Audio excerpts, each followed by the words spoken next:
जब से तू दूर भइलू जहां। सुहरे हसिया में बसल बा सवेरा, तोहरे बिना लागे सुना बसेरा। रोज दुआ में मांगी तोहरा के, तू ही बदिलवा के किनारा। तोहरे बात बिना नींद न आवे, अखियां रात भर अंसुआ बहावे। भींजल चिट्ठिया दिलवा लिखेला, नाम तोहर हर पन्ना गावे। तोहरे बिना दिल ना लागे जान, अखियां रोवे सारी सारी रात। पलम अब लौट के तू ही बदल के हर बार।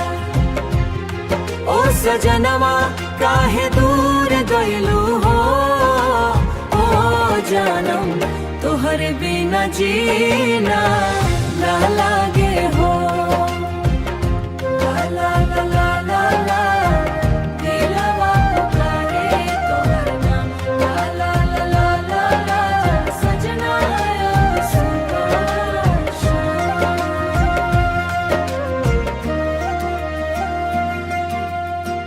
बरसात में भींजे आकुरा, भीड़ में खोजे तोहर पहचान।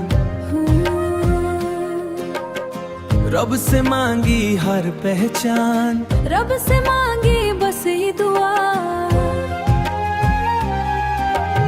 चूड़ी खन तोरा नाम से, सिंदूर चम तोरे प्यार से। सपना में रोज आवेला तू, दिल धड़के बस तोहरे आस। धीरे धीरे प्यार बढ़ल, दिल तोहरे नाम चढ़ल। रबो से प्यारा लागेलू, जान से ज्यादा चाहेलू।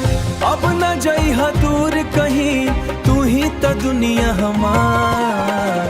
तोहरे बिना दिल ना लागे जान, अखियां रोवे सारी सारी रात। पलम अब लौट के तू ही बदल के हर बार। अगर तू साथ बा तो दुनिया खूबसूरत बा, तो दिलवा अधूरा बा।